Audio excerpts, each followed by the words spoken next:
ಬರೀ 10 ನಿಮಿಷದಲ್ಲಿ ಬಾಯಲ್ಲಿಟ್ಟರೆ ಕರಗುವ ತುಂಬಾ ರುಚಿಕರವಾಗಿರುವ ಕ್ಷೀರ ಮಾಡಿದ್ರೇನು? ಬನ್ನಿ ಹೇಗೆ ಮಾಡೋದಂತ ನೋಡುವ. ಅದಕ್ಕಿಂತಲೂ ಮುಂಚೆ ನನ್ನ ಚಾನೆಲ್ಗೆ ಸಬ್ಸ್ಕ್ರೈಬ್ ಮಾಡೋದನ್ನು ಮರೆಯದಿರಿ. ಫಸ್ಟ್ ಆಫ್ ಆಲ್ ನಾನೊಂದು ಬಿಸಿ ಪ್ಯಾನಿಗೆ 2 ಸ್ಪೂನ್ನಷ್ಟು ತುಪ್ಪ ಹಾಕಿ ಅದನ್ನು ಮೆಲ್ಟ್ ಮಾಡಲಿಕ್ಕೆ ಇಟ್ಟಿದ್ದೇನೆ. ಇನ್ನು ನಮಗೆ ಈ ತುಪ್ಪಕ್ಕೆ ಸ್ವಲ್ಪ ಗೋಡಂಬಿ, ಅದೇ ರೀತಿ ಸ್ವಲ್ಪ ಒಣ ದ್ರಾಕ್ಷಿಯನ್ನು ಹಾಕಿ ಚೆನ್ನಾಗಿ ಹುರಿದಿಟ್ಕೋಬೇಕು. ಮೊದಲಿಗೆ ಗೋಡಂಬಿಯನ್ನು ಹಾಕಿ ಒಂದು ಕೆಂಪು ಬಣ್ಣ ಬರುವ ತನಕ ಹುರಿದಿಟ್ಕೋಬೇಕು. ಅದಾದ ನಂತರ ನಮಗೆ ಇದಕ್ಕೆ ಒಣ ದ್ರಾಕ್ಷಿಯನ್ನು ಹಾಕಿ ಹುರ್ಕೋಬೇಕು. ಇದನ್ನು ಚೆನ್ನಾಗಿ ಮಿಕ್ಸ್ ಮಾಡ್ಕೋಬೇಕು. ಅದೇ ರೀತಿ ಒಂದು ಕೆಂಪು ಬಣ್ಣಕ್ಕೆ ಬರಬೇಕಿದ್ರೆ ಅದೇ ರೀತಿ ನಮ್ಮ ದ್ರಾಕ್ಷಿ ಎಲ್ಲ ಸ್ವಲ್ಪ ಉಬ್ಬಿ ಬರ್ತದೆ, ಆವಾಗ ನಮಗೆ ಇದನ್ನು ತೆಗೆದಿಟ್ಕೋಬೋದು. ಇದೇ ಪಾತ್ರೆಗೆ ನಾನು ಸ್ವಲ್ಪ ತುಪ್ಪ ಕೂಡ ಆ್ಯಡ್ ಮಾಡ್ತಾ ಇದ್ದೇನೆ. ಅದಾದ ನಂತರ ಸಜ್ಜಿಗೆ ಇದೆ ಅಲ್ವಾ, ಅದನ್ನು ಹಾಕಿ ಚೆನ್ನಾಗಿ ಹುರಿದಿಟ್ಕೊಳ್ತಿದ್ದೇನೆ. ಒಂದು ಕೆಂಪು ಬಣ್ಣ ಬರೋ ತನಕ ನಾವು ಇದನ್ನು ಚೆನ್ನಾಗಿ ಹುರಿದಿಟ್ಕೋಬೇಕು. ಒಳ್ಳೆ ಘಮ ಘಮ ಅಂತ ಪರಿಮಳ ಬರ್ತಾ ಇರ್ತದೆ. ಆಯ್ತು, ಇದು ಹುರಿಬೇಕಿದ್ರೆ ನಿಮಗೆ ನಾನಿಲ್ಲಿ ಯೂಸ್ ಮಾಡಿದ ಸಜ್ಜಿಗೆ ದೊಡ್ಡ ಸಜ್ಜಿಗೆ, ನಿಮಗೆ ಸಣ್ಣ ಸಜ್ಜಿಗೆನೇ ಯೂಸ್ ಮಾಡ್ಕೋಬೋದು. ತುಂಬಾ ಟೇಸ್ಟ್ ಇರುತ್ತೆ ಸಣ್ಣ ಸಜ್ಜಿಗೆ. ಅಲ್ಲದಿದ್ದರೆ ಮಿಕ್ಸಿ ಜಾರಿಗೆ ದೊಡ್ಡ ಸಜ್ಜಿಗೆನ ಹಾಕಿ ಬೇಕಿದ್ದರೆ ಜಸ್ಟ್ ಒಮ್ಮೆ ಕ್ರಷ್ ಮಾಡಿ ಆಮೇಲೆ ನಿಮಗೆ ಯೂಸ್ ಮಾಡ್ಕೋಬೋದು.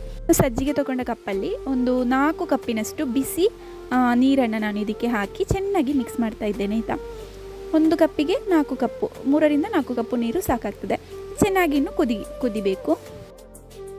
ಇನ್ನು ಇದನ್ನು ಚೆನ್ನಾಗಿ ಮಿಕ್ಸ್ ಮಾಡ್ಕೋಬೇಕು. ಅದೇ ರೀತಿ ಸ್ವಲ್ಪ ಉಪ್ಪನ್ನು ಕೂಡ ನಾನಿಲ್ಲಿ ಆ್ಯಡ್ ಮಾಡಿದ್ದೇನೆ. ಇನ್ನು ಸ್ವಲ್ಪ ಹದಕ್ಕೆ ಬರಬೇಕಿದ್ರೆ ಸ್ವಲ್ಪ ತುಪ್ಪವನ್ನು ಕೂಡ ಆ್ಯಡ್ ಮಾಡ್ಕೋಬೋದು. 1 ಸ್ಪೂನ್ನಷ್ಟು ತುಪ್ಪ ಹಾಕಿ ಚೆನ್ನಾಗಿ ನಾನು ಪುನಃ ಇದನ್ನು ಮಿಕ್ಸ್ ಮಾಡ್ತಾ ಇದ್ದೇನೆ. ನಾನು ಇದಕ್ಕೆ 1 ಕಪ್ಪಿನಷ್ಟು ಸಕ್ಕರೆಯನ್ನು ಕೂಡ ಆ್ಯಡ್ ಮಾಡಿ ಚೆನ್ನಾಗಿ ಮಿಕ್ಸ್ ಮಾಡ್ತಾ ಇದ್ದೇನೆ. ನಿಮಗೆ ಸಕ್ಕರೆ ಇನ್ನೂ ಕೂಡ ಬೇಕು ಅಂದರೆ ಮತ್ತು ಕೂಡ ಹಾಕೋಬೋದು. ಅಂದರೆ ಸ್ವೀಟ್ನೆಸ್ ಇಷ್ಟೇ ಇರುವವರಿಗೆ ಮತ್ತು ಕೂಡ ಹೆಚ್ಚು ಸಕ್ಕರೆಯನ್ನು ಹಾಕೋಬೋದು.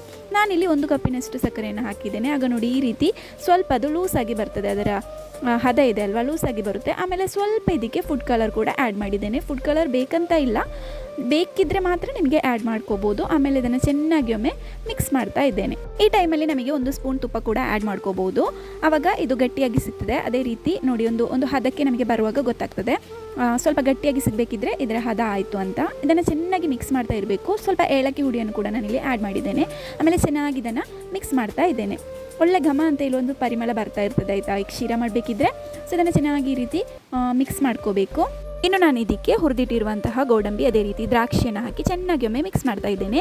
ಇವಾಗ ಇದರ ಹದ ನಮಗೆ ಗೊತ್ತಾಗ್ತದೆ. ಸ್ವಲ್ಪ ನೋಡಿ ಗಟ್ಟಿಯಾಗಿ ಬಂದಿದೆ. ಹೀಗಾದರೆ ನಮ್ಮ ಕ್ಷೀರ ಆಯಿತು ಅಂತ ಅರ್ಥ.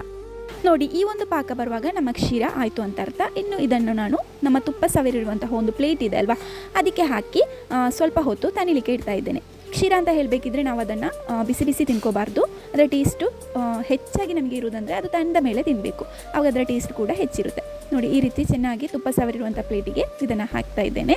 ಇನ್ನು ಆಗ ಉಳಿದಿರುವಂತಹ ಸ್ವಲ್ಪ ಬೀಜ ಮತ್ತು ದ್ರಾಕ್ಷಿ ಇದೆ ಅಲ್ವಾ, ಅದನ್ನು ಕೂಡ ಇದರ ಮೇಲೆ ಆ್ಯಡ್ ಮಾಡ್ತಾ ಇದ್ದೇನೆ. ಇನ್ನಿದು ತಂದ ನಂತರ ನಮಗೆ ಕಟ್ ಮಾಡಿ ತಿನ್ಕೋಬೋದು.